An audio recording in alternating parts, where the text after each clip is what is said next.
Everyone, Lakshmi Nehra this side. I hope आप लोग बिल्कुल ठीक होंगे और I am back with one more interesting video that is the difference between regional area and the main area. I hope ये comparison series, जो comparison video की series चल रही है, इसको आप एंजॉय कर रहे होंगे और इनफैक्ट ये आपको बेनिफिट भी कर रही होंगी। If they are doing and you want कि आप ऐसी वीडियोस और भी देखना चाहते हैं तो इस चैनल को सब्सक्राइब करें, वीडियो को लाइक करें और शेयर करना बिल्कुल ना भूलें, ताकि आप औरों की भी हेल्प कर सके जो कंटेंट में लेकर आ रही हूँ उसके साथ। तो चलिए जल्दी से स्टार्ट करते हैं और जानते हैं what is the difference between regional area and the main area.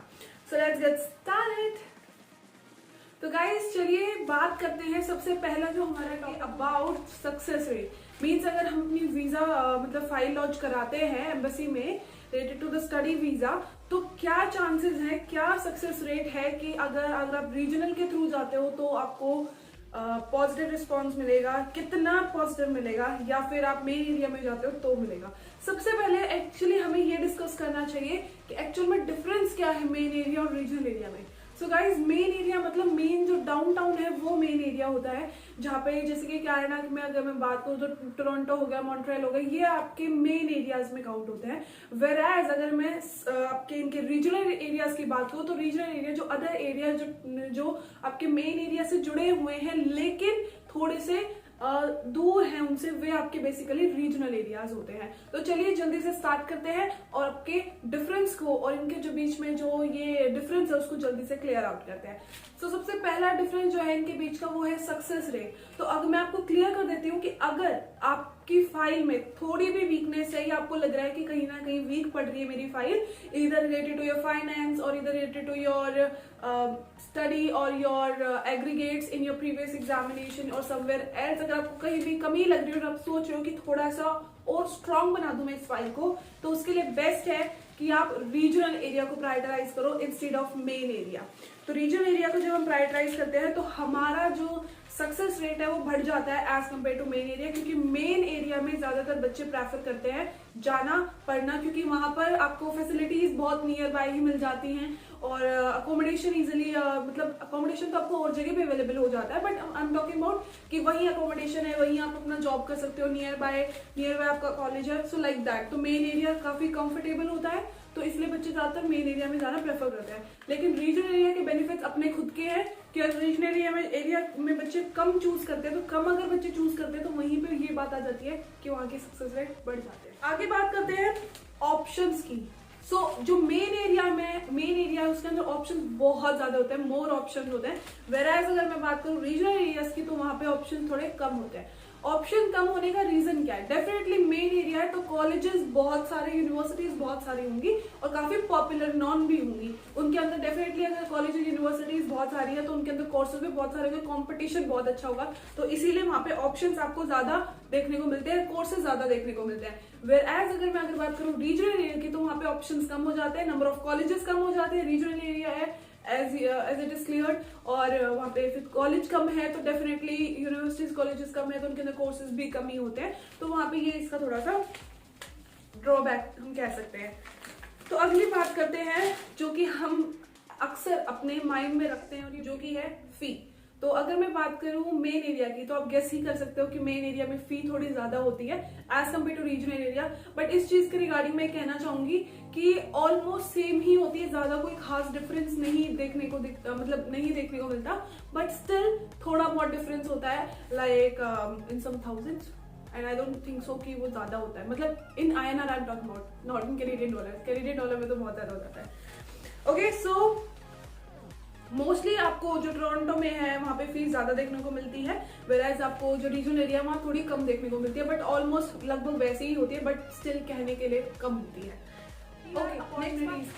And this is the most important, अगर आप पढ़ाई के लिए जा रहे हो, मेन आपका मोटिव स्टडी है, तो आप रीजनल एरिया चुनो या आप चुनो main area, doesn't matter, because आप स्टडी कर रहे हो, आपका घर अकोमोडेशन से कॉलेज यूनिवर्सिटी से अकोमोडेशन बैक टू हाउस ये रहेगा। लेकिन अगर आप जो है थोड़ा वर्क को भी ध्यान में रखना चाहते हो कि मैं वर्क भी करना चाहता हूँ या चाहती हूँ, और साथ में आप ये भी सोच रहे हो कि भाई मेरी PR के बारे में भी आप फ्यूचर में प्लान करने के बारे में सोच रहे हो, आपका माइंडसेट है ऐसा कि आप PR के बारे में भी सोचोगे, तो डेफिनेटली मेन एरिया की मैं आपको क्लियर कर दूं, मेन एरिया में PR अपॉर्चुनिटीज लेस होती हैं वहां पे कंपटीशन बहुत ज्यादा होता है, क्योंकि मैक्स कंपटीशन ज्यादा क्यों होता है आप गेस कर सकते हो? मैंने अभी बताया आपको कि वहां पे मैक्सिमम स्टूडेंट जाना प्रेफर करते हैं, तो ज्यादा स्टूडेंट जाएंगे तो ज्यादा नंबर ऑफ फाइल्स होंगे, ज्यादा फाइल्स होंगे तो डेफिनेटली पीआर के चांसेस या कंपटीशन बढ़ जाता है, और पीआर की अपॉर्चुनिटी जो मेन एरिया में होती है वो काफी कम होती है। चाहे मैं यहाँ पे फिर कनाडा की बात करूँ या ऑस्ट्रेलिया की, पीआर अपॉर्चुनिटीज मेन एरियाज में कम होती है, वेराज रीजनल एरियाज में पीआर की अपॉर्चुनिटी बहुत ज्यादा होती है, क्योंकि वहां पे अब मैं डिफरेंस बताती हूँ क्यों कम ज्यादा होती है। मेन रीजन वो तो मैं बता चुकी हूँ कि भाई वहां पे जो रश है वो ज्यादा जाता है। बाकी जो मैं कहना चाहूंगी कि जो मेन एरिया है उसके अंदर अगर आप पीआर के लिए अप्लाई कर रहे हो, उसमें आपने स्टडी करी है, वर्क करा है, उसके बाद आप पीआर के लिए अप्लाई कर रहे हो, तो आपको एक्सप्रेस एंट्री के थ्रू एंटर करना पड़ेगा। आई होप आप एक्सप्रेस एंट्री के बारे में जानते हैं, बिकॉज एक्सप्रेस एंट्री लाइक हम दो टाइप के एग्जाम्स होते हैं, बेसिकली एकेडमिक्स एंड जनरल।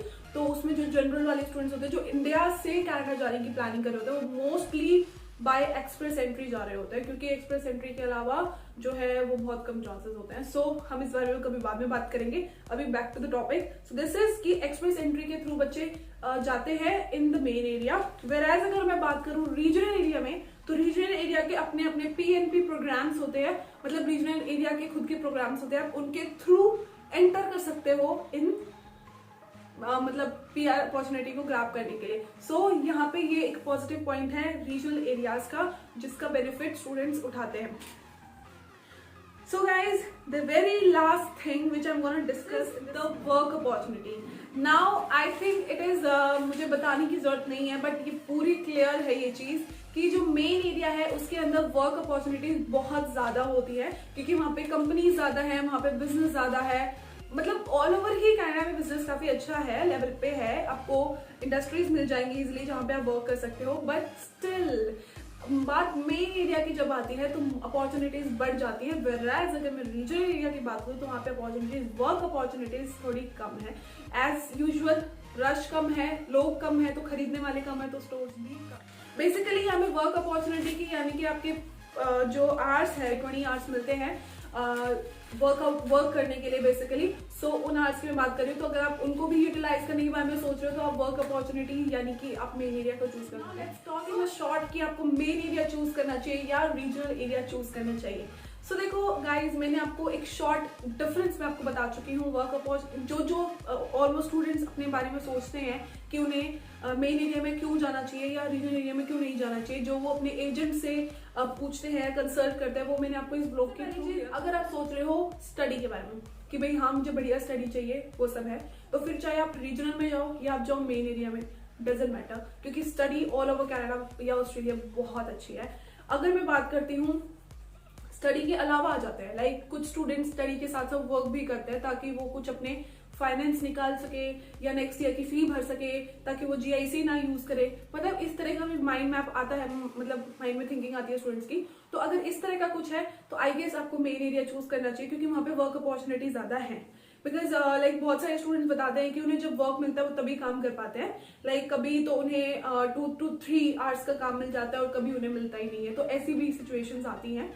तो इसको मतलब ध्यान में रखते हुए तो मेन एरिया बहुत बेटर है, बिकॉज रीजनल एरिया में पहले ही जॉब्स कम है। तो इस चीज को भी आप थोड़ा देख सकते हो कि अगर जॉब के पर्सपेक्टिव आपका मेजर है तो आप मेन एरिया को प्रायोरिटाइज करो। अब बात करते हैं पीआर अपॉर्चुनिटी। पीआर, अगर आप पीआर के बारे में सोचो कि हाँ भाई स्टडी तो मैं चलो मैनेज कर लूंगी, स्टडी तो ऑलमोस्ट सारी जगह सेम है, रीजनल हो या मेन एरिया हो। अगर आप सोचो कि वर्क को मैं हैंडल कर लूंगी, भाई इतना फाइनेंस मेरे पेरेंट्स ने या मैंने खुद हैंडल कर रखा है, I can take care of that, कि मैं मेन एरिया में जाऊँ या रीजनल एरिया में जाऊँ, तो आपको रीजनल एरिया प्रेफर करना चाहिए अगर आपका मेन मोटिव पीआर है तो। क्योंकि पीआर का मेन मोटिव है तो आप रीजनल एरिया से बहुत जल्दी पीआर ले सकते हो। मेन एरियाज होते हैं उसमें पीआर भी थोड़ी लेट, थोड़ा टाइम बाद मिलती है as compare to regional area. Like regional area में थोड़ी जल्दी मिल जाती है, जैसे कि मैंने बताया पीएनपी प्रोग्राम्स के थ्रू, जो अपनी अपनी एरियाज के उनके खुद के होते हैं। So you can go with. I hope ये वीडियो आपको पसंद आई होगी, और अगर आपको सच में पसंद आई है तो please give a big thumbs up to this video. Don't forget to share it with your friends as well, so that they can also get benefit of it. And the last thing, subscribe to the channel, because I'll bring these kinds of videos or the vlogs to you so that you can also just have all the knowledge which I am having right now, and you will not face trouble like I faced. Thanks a lot. Thank you so much.